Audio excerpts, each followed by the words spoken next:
The rise and fall of Ziggy Stardust and the Spiders from Mars is now considered one of the greatest masterpieces of rock. The brilliant art cover is iconic, the punchy production of Ken Scott still sounds terrific, the hermetic sound of the band inspired many rock and roll acts that followed, and the tracks are all classics. From the haunting, chilling 5 Years, through the glam extravaganza of Moon Age Daydream, the loveliness of Starman and Lady Stardust, the rocking exhilaration of Hang On To Yourself, Ziggy Stardust and Suffragette City, and finally the thrill of rock and roll Suicide, the album offers something for everyone. It has been called the first, and best, postmodern rock album, the greatest gay album of all time, or simply the greatest album of all time. But what is it all about? What turned Bowie into such an alchemist? Some people deny that this album tells a story. Some of the tracks, they argue, have nothing to do with the character of Ziggy.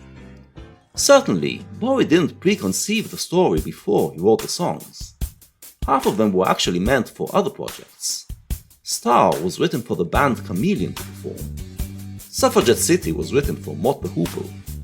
Moon Age Daydream and Hang On To Yourself were part of the Arnold Korn's repertoire. And It Ain't Easy is the cover. Bowie was simply writing songs about the zeitgeist, about youth culture, about the nature of rock and roll. But when he put them all together, they do form a statement about the dark mood of the early 70s, the role rock and roll played in creating this mood, and the role it could play in getting us out of it. In that, he also provided a blueprint on how to deal with similar spiritual crises, a blueprint that still applies today. This is why the album is so significant and unique, and this is the story we are about to tell here. The years 1970-71 were the time when the last traces of revolutionary tendencies disappeared from rock music. In the late 60s, the hippies believed that they are going to change the world, and the music they created reflected and fueled that notion. But when time went by, and the new order failed to materialize, most rockers looked for other inspirations, and the music changed. Rockers now focused less on politics and more on the music, and regarded rock as a serious art form, removed from the meaningless pop world. And since seriousness in music was defined by the terms created in the world of classical music, rockers started to adopt its maxims and create long, slowly developing pieces of elaborate musical composition. Instead of 3-minute singles, rock now focused on creating concept albums. That is, albums that are a cohesive piece, not just a collection of disconnected tracks. Some albums even had a plot, a story that unfolded from beginning to end. It was the progressive era in rock. Or, at least, that's how it was called. In truth, this wasn't progress. All it did was weaken rock music, not only as a social force, but as an art form as well. It made it lose the thing that made it unique, which was its presence in the real world. Rock and roll was born in the era of mass electronic media, so a single that was carried on the airwaves was heard instantaneously by people all over the world, creating a shockwave that would reverberate through society and induce changes and new ideas. Thus, the world became a stage on which the rock stars could perform and present new identities and attitudes. A concept album, on the other hand, was something that you had to go out and buy, so its message would reach only those who were already in the know. Thus, the progressive rock artists were relegated to the role of placeless musicians, and lost the theatrical side of their art. Into this world, David Bowie dropped a concept album that had a narrative, and yet, they did not suffer from the ailments of other concept albums. Because here, every song stands alone as a single art piece, and is not subordinate to the overall narrative, but rather tells a story of its own. The narrative of the album arises from stringing these stories together, and remains very loose and flexible. And, more importantly, the songs had presence in the real world, in such a way that the story of the album amazingly played itself out in real life as well. Bowie was the first rocker to be self-consciously theatrical. to present a character who turns the world into his stage and at the same time reflect on the nature of the relationship between this character and the world. This is what makes the album so unique, and when we analyze it, we must also discuss how its theater unfolded. I surmise, then, that Ziggy Stardust was the first serious attempt of rock and roll to reflect on itself, to figure out what it is and what is its place in the world. When rock and roll sprang into the world in the mid-50s, it created a generational gap and became the language of the youth culture that saw itself as more vital than the previous generations. In the first years of youth culture, there was no need for self-reflection. Rock and roll just kept moving by its own inertia, providing a steady stream of great records and novel experiences, and constantly breaking new grounds. But when the hippies took over, the rebellion took on revolutionary tones, aiming to actually overthrow the order created by the previous generations. Rock and roll changed into the sterner music that was called rock, and the hippies looked back at the 3-minute outbursts of early rock and roll as merely the budding of a new rebellious spirit, which now had to become more mature. But the hippie revolution failed, and only served to drain the fun and liveliness out of the music and culture of the youth. In his 1969 album Space Oddity, Bowie provides harsh criticism of the youth culture of the time, through allegorical stories about characters that have lost their way. This criticism continued in his next album, The Man Who Sold the World, but here he also delved deep into philosophical realms, and found a personal answer in the Nietzschean concept of the Superman. And in his next album, he turned his philosophical eye back on youth culture, looking at it through his Nietzschean prism, and aiming to point its rebellious spirit in another direction. The inquiries of Hunky Dory provided the blueprint of what needed to be done to save rock music, and put youth culture back on track. Now, with his next album, Bowie doesn't just point, but takes it upon himself to be the agent of change, to put his conclusions to the test. Ziggy Stardust, while seemingly playing the progressive rock game of creating concept albums, undermines this game by going back to the source, back to 3-minute rock and roll, to unearth and scrutinize its most primal instincts, and rekindle its spirit. In what ways, then, does the album subvert hippie dogmas? First of all, it is an urban album. The hippies preached a return to nature, to a rural Garden of Eden that supposedly existed before it was twisted by Western civilization. Bowie accepts their claim that the urban world causes alienation, but rejects their solution and looks for the answer within the urban world, a world dominated by technology, mass media, shifting identities, and cultural diversity. He does not look for a lost past but for a new future, creating a science fiction fantasy. Mark Bolan already showed the way when he took his surrealistic imagery out of the hippie fairy tale land and into the big city, and Bowie follows his lead and even acknowledges his influence in Lady Stardust. Another obvious inspiration is the urban poetry of the Velvet Underground, which he already paid tribute to in the previous album and is felt as a presence in this album as well. Lady Stardust evokes femme fatale, suffragette city mixed from white light, white heat, and the Spiders performed some Velvet Underground numbers live. Stanley Kubrick's urban futuristic nightmare A Clockwork Orange is another reference point, manifesting itself in the early look of the Spiders and in the word "droogie" dropped into the album. The back cover of the album invokes the sci-fi of Doctor Who, while the front cover puts Ziggy in urban settings, setting its nightmarish atmosphere, the backdrop to his tale. The main theme in Hunky Dory is spiritual desolation, a feeling that all paths have been tried already, and there's nothing more that can excite and unite us. Ziggy Stardust picks up where its predecessor left, with 2 opening tracks that intensify the feeling. 5 Years tells us that there is no future, nothing to look forward to, and so love expresses inability to find someone or something to love. The priest appears in the first track as someone who people turn to for answers in such times, but in the second track we find that his answers don't work. A little later in the album, we find Bowie's cover of It Ain't Easy, which expresses a desire to get to heaven, but tells us that it ain't easy to get there in our current condition.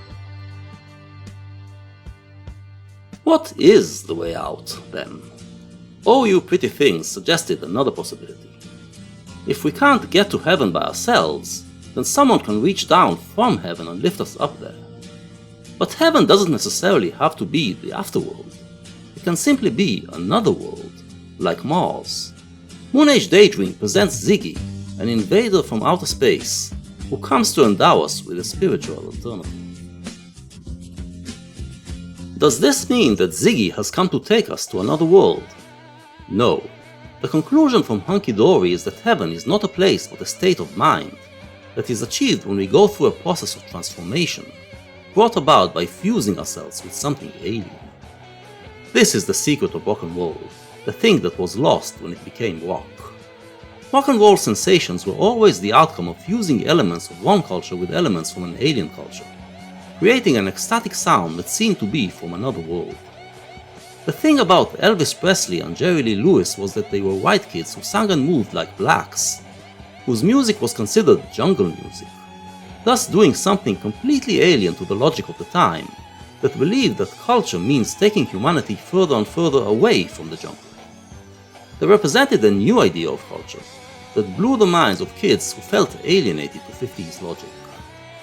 The same thing happened when the Beatles fused English working class attitude with American rock and roll, when the Stones brought together Mercy Beat with African American R&B and existentialism, when Dylan merged folk music with beatnik poetry and rock and roll, and so forth.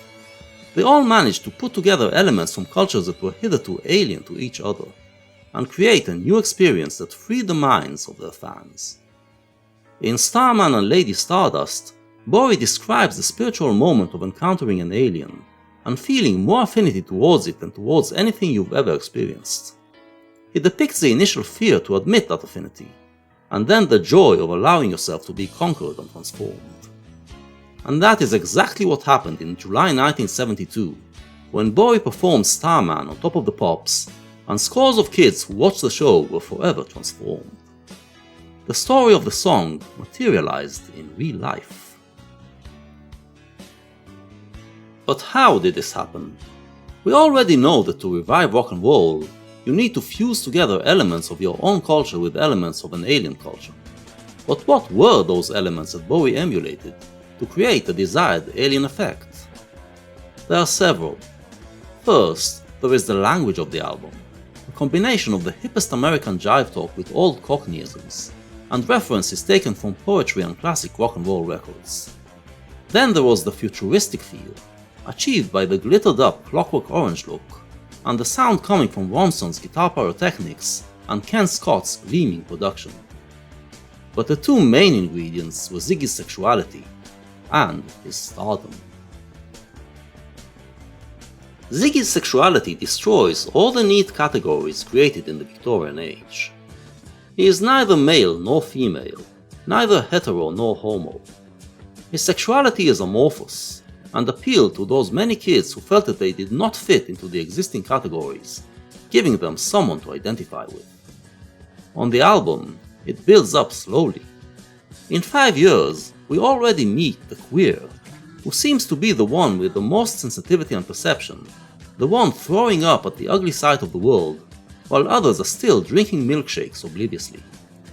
The queer stands apart from society, so he can see things more clearly. In Moon Age Daydream, Ziggy introduces himself as the mama papa and the bitch, hinting at his epicene sexuality. In It Ain't Easy to tell if the woman calling from inside is an actual woman, or a gender identity that is inside him.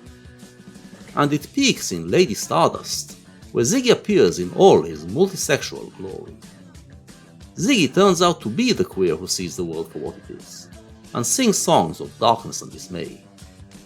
On the way, Bowie gives shoutouts to gay icons Judy Garland in Starman and Lord Alfred Douglas in Lady Stardust, and even throws in some Vaseline for good measure. Next on the album comes Star. What was alien about stardom? It was alien because hippie culture stayed away from the showbiz game of stardom, regarding it as fake.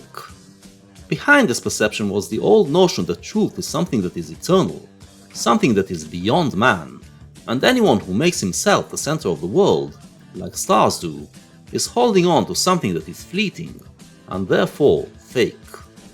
But for Bowie, the truth is something temporary, something that should be sought in the here and now, and then turned into the center of your identity. And stardom is a way to make this truthful identity shine on others, and allow them to feel this truth as well.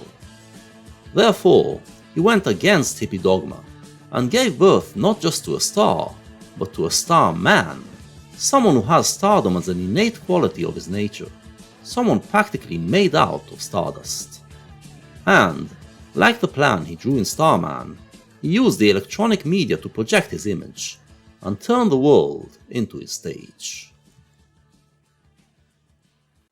Again, all of this took place in real life as well.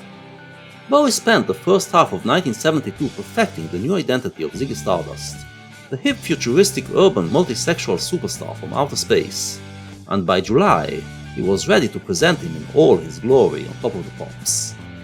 And just like Lady Stardust follows shortly after Starman on the album, so did the public, after the initial shock of seeing Starman on TV, get scandalized even further by learning of Bowie's eccentric sexuality. And, just like Star follows Lady Stardust, Bowie soon became a star. And so, Ziggy manages to do what the priest in Soul Love failed to, and bring love into our lives. Instead of the divine love of Christianity, Ziggy introduces the Church of Man Love. When a group of kids are transformed through adopting an alien image, they become as one against the rest of the world, and experience a feeling of togetherness and love. The birth of this brotherhood is presented in Starman, where the kids hide their newfound experience from their parents, but contact each other to share it. It peaks in Lady Stardust, where the band is all together and everything is alright, and carries on into Hang On to Yourself. And let's not forget the anthemic All the Young Dudes, which Bowie wrote at the time.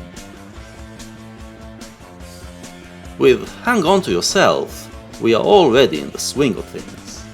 Everything has come together, and the album rocks hard with 3 consecutive tracks that take us to rock and roll heaven. But Hang On to Yourself also warns us that just as it all came together, it can all come apart. You have to hang on to the initial experience that got you to this heaven. Hang on to the truth you find inside yourself, and not lose it. For a while, Ziggy and his subculture managed to maintain their unity and love. But eventually, it has to end. After a while, the thing that was alien becomes normal and loses its effect, and the sense of camaraderie it brought with it also dissipates. The 2 main ingredients of Ziggy's identity, his sexuality and his stardom, eventually bring his downfall. In Ziggy Stardust, we see that Ziggy's stardom, the very thing that initially brought everyone to converge around him and to unify in love, now becomes the thing that puts him above all the rest, and destroys the community. And Suffragette City shows the sex taking over the love, and Ziggy sinking into a world of carnal pleasures, giving up his friendships on the way. And so, this exploration into the nature of rock and roll ends with rock and roll suicide. And suicide is indeed inherent in the nature of rock and roll. That unique fusion that puts you out of your pre-existing category can work its magic only once, and for a short period of time. But when the world gets used to it, it becomes just another category, and then it loses its magic forever. Eventually, the unique fusion that Ziggy personified had stopped being exciting, and could no longer reach the same heights as before. He killed his own uniqueness by springing it on the world, committed spiritual suicide. He is left to wander the streets alone, wondering what he is going to do with the rest of his life, now that his personal truth has lost its power to thrill. This is what happened to rock and roll in the late 50s, when the first wave died, and again in the late 60s, when the hippie euphoria died. But rock and roll suicide also provides the solution. That certain fusion may die, but rock and roll doesn't die, because it is always possible to create another fusion. In the early 60s it was the Beatles who saved rock and roll and brought back the thrill. In the early 70s it was Ziggy who did it. And now, someone else comes and reaches down to Ziggy to pull him up once more and take him to a world of joy and love. And that's how the album ends. Ziggy may not be rock and roll anymore, but rock and roll will keep on living. This is how the album ends, but is this how real life should end? Bowie's rise in real life paralleled Ziggy's rise on the album, but knowing that Ziggy is bound to fall, will Bowie go with him all the way and experience the fall with him? Or will he be smarter than Ziggy and use this self-reflective story to try to outsmart the rock and roll suicides that preceded him, and enjoy the rise without having to endure the misery of the fall? And if so, how will he achieve it?